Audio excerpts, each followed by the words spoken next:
Hey guys, so today we're taking a look at a 100% keyboard. So this is a no brand keyboard. I got it from my supplier for a client build and it only costed $65 in Singapore dollars. So it's actually pretty good for the price considering it's hot swappable with magnetic housing, top housing, which can be removed very easily, some random extra switches, a good cable as well as a switch puller. So it's actually a pretty good kit for the price, and it's only available to my supplier. So he supplied me with this board for my client so that I can do better mods to this keyboard to make it sound better with a bigger budget. Okay, so this is the keyboard.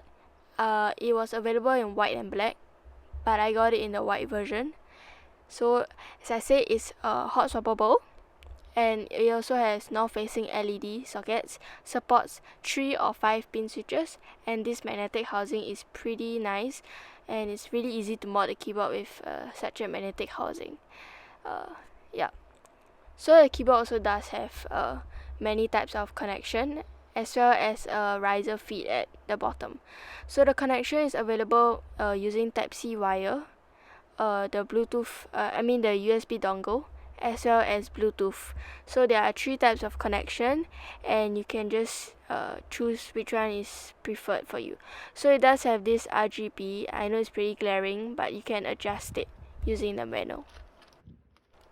Okay, so for the switches, I got outemu silent lime switches. I got 110 pieces for 32 Singapore dollars. So it's really cheap, and it comes factory lubed, and it's actually really good factory lube. So even though I lubed this set of switches, they sounded the same. So I kind of regretted and spending a lot of time. The top housing is also very tight, so it took a while to pry open the switches.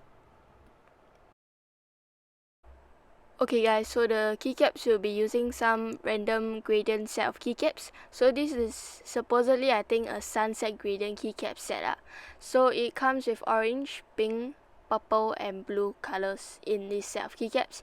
It also comes with a brush, keycaps and switch puller, which is pretty handy, and I think for beginners this is a pretty good kit you can get for the keycap set. Okay, so you can just take a look at the keycaps, nothing too special. It supports the full layout, especially because our keyboard is a 100% keyboard, so very nice.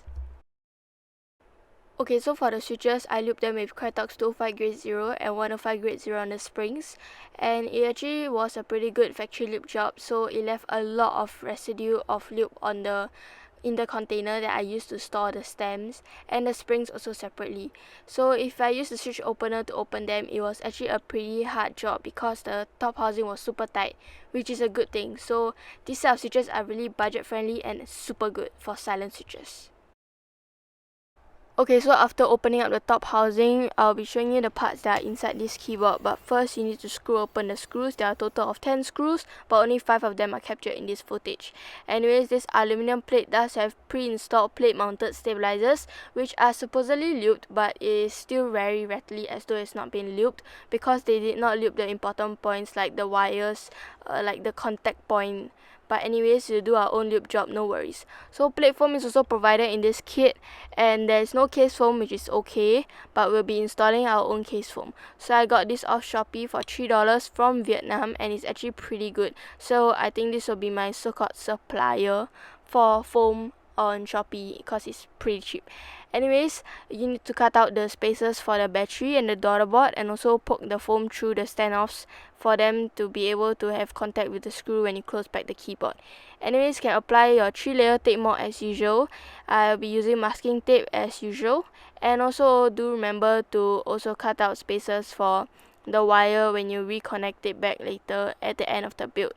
Anyways, you can just cut off all the excess tape, and there'll be no interference with the case and the PCB.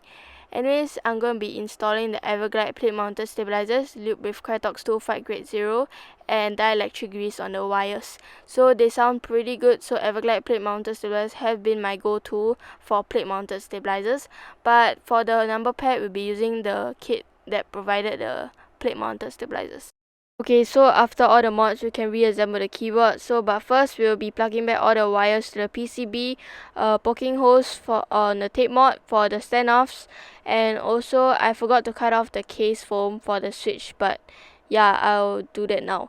Anyways, I will also be assembling back the plate foam and the aluminium plate, everything all together, and now we install the keycaps and the switches. So now we're putting all the switches and the keycaps, but in the meantime, before I put the keycaps, I also took out some switches because some of them weren't working on the key tester. So do remember to test your switches before putting your keycaps on. So I reattached the top housing and put the keycaps, and now it's the sound test. Enjoy. Thanks for watching.